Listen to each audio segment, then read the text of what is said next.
C'est la première fois qu'un Africain parvient à développer ce type de produit. Si je vous disais le nombre de composants présents dans cet objet pour le rendre opérationnel. Il y a une petite caméra qui doit être programmée. Vous devez placer des capteurs pour pouvoir la déclencher. Combien de temps ça a pris pour faire ça? C'était notre première fois. Il nous a fallu 1 an. Nous n'avions aucune expérience dans la fabrication de satellites. Donc nous devions commencer par le CANSAT. On a appris par nous-mêmes, sur Internet, comment connecter les pièces entre elles. Juste sur Internet? Oui. Le CANSAT est donc le grand frère du GANASAT. Pour mettre un satellite en orbite, un autre prérequis est indispensable. Il faut avoir une station au sol pour communiquer avec le satellite. C'est ce que fait ce système que vous voyez ici. Cette unité intérieure est connectée à celle de l'extérieur, là où se trouve l'antenne.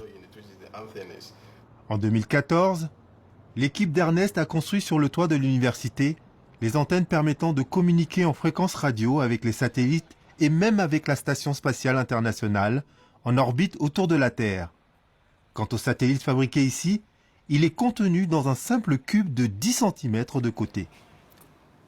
Voici le prototype du GANASAT 1 original. Ça ressemble à ça.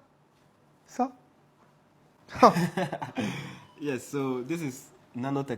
Oui, c'est de la nanotechnologie.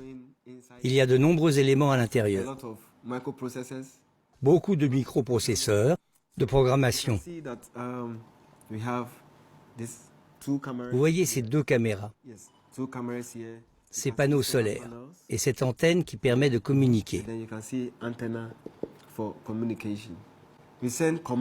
Nous envoyons des ordres au satellite dans l'espace et lui nous envoie des informations via ces caméras.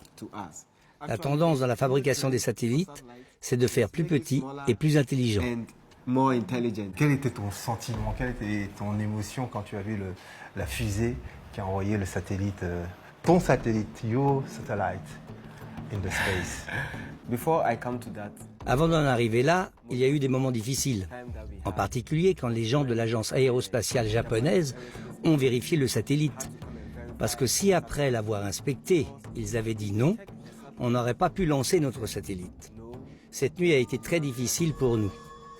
Ils ont donc tout passé en revue et ont donné leur accord pour utiliser ce qu'on avait fabriqué. 3, 2,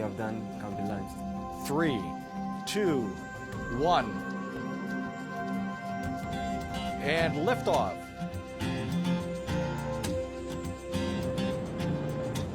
Back burn.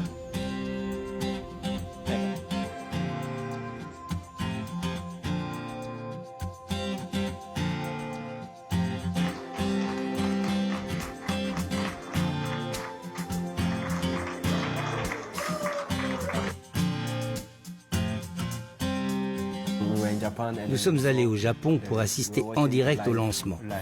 Tout le monde était fier. Le président ghanéen aussi. C'est comme si nous avions étonné le monde entier. En regardant la fusée décoller, une parole m'est venue à l'esprit, celle du docteur Kwame Nkrumah, disant que l'homme noir est capable de se prendre en charge. Il faut que nous puissions gérer nos affaires en matière de technologie, construire nos propres satellites, nos propres voitures. Aujourd'hui, un Africain a construit un satellite pour son pays.